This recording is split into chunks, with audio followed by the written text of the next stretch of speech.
If you're trying to build muscle but your body just isn't changing, you're probably doing progressive overload completely wrong. And yes, even if you're adding weight, even if you're pushing hard, even if you feel sore the next day, that does not mean you're growing.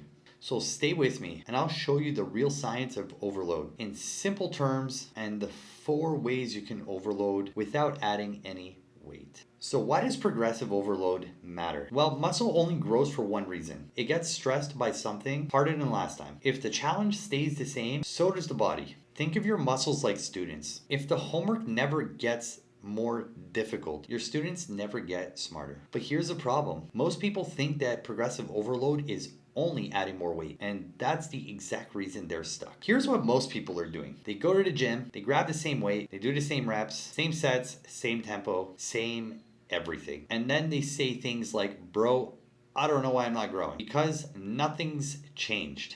Your muscles have no more reason to get stronger. They have no reason to build additional tissue. Now, I'm going to show you the part that nobody tells you. There are 6 ways to progressive overload. And weight is probably going to be one of the least important ones for now. The first way, obviously, add weight. It's pretty obvious, but it shouldn't be your only tool to progressive overload. If you only try to go heavier on every single workout, you'll get stuck and hit a plateau very fast. Number 2, add more reps. If you did 10 reps last week, why not try 11 or 12 reps? Any amount of reps more than the week previous. 1 extra rep is still progress. Most people don't realize this, but you can actually get bigger without even touching the weight stack. Add more sets. This one is huge. Add more sets. If you did 3 sets last week, why not do 4 this week? More total work will equal more growth. Number 4, slow down the tempo. This one is huge. Take 3 seconds down on every single rep.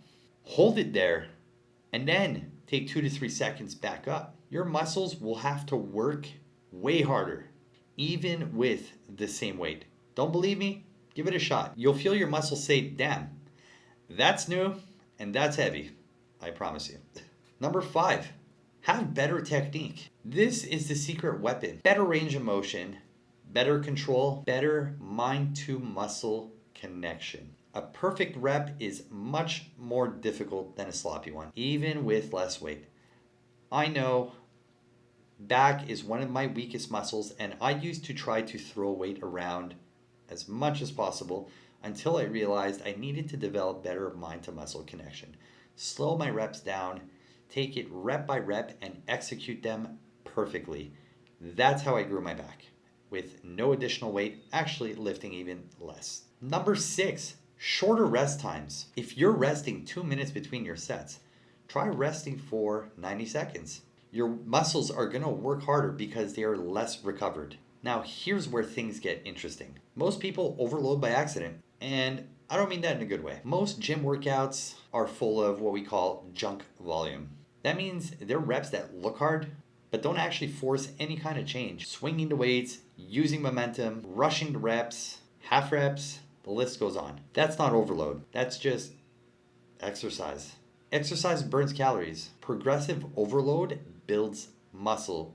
Remember that. So how do you actually go about tracking progressive overload so that way you know that you're growing? Let me explain that to you. Here's the easiest way to do it. Pick 4 to 6 main lifts for this week. Write down your weight, your reps, your sets, and your RPE. How hard did you feel you worked on that set on a scale from 1 to 10? Next week, beat just 1 of those numbers. Just 1. That's all it takes to grow. And you compound this time over time over time over time.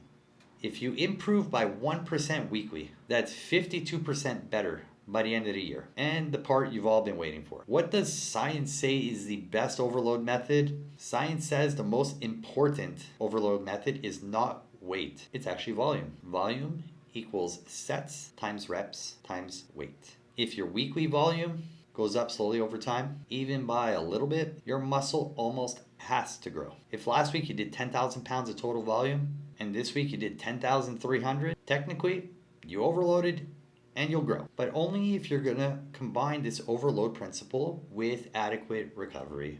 And recovery is the part that nobody pays attention to. You cannot overload a muscle you never let recover. Muscle grows when you're sleeping, eating, and resting. If you're training too hard without recovery, your progress will eventually slow down, even if you're overloading. Sleep plus protein will be your key to these gains. So, to recap, progressive overload isn't just adding additional weight. It's using 6 different tools to make your muscle do slightly more work each and every single week. If you track it, you recover well, and you push yourself slowly, over time, you will build muscle no matter what. If you enjoyed this video, and if you want more simple science-based videos like this one, hit subscribe and comment below which exercise you'd like for me to break down next. I'll show you how to progressively overload that exercise properly.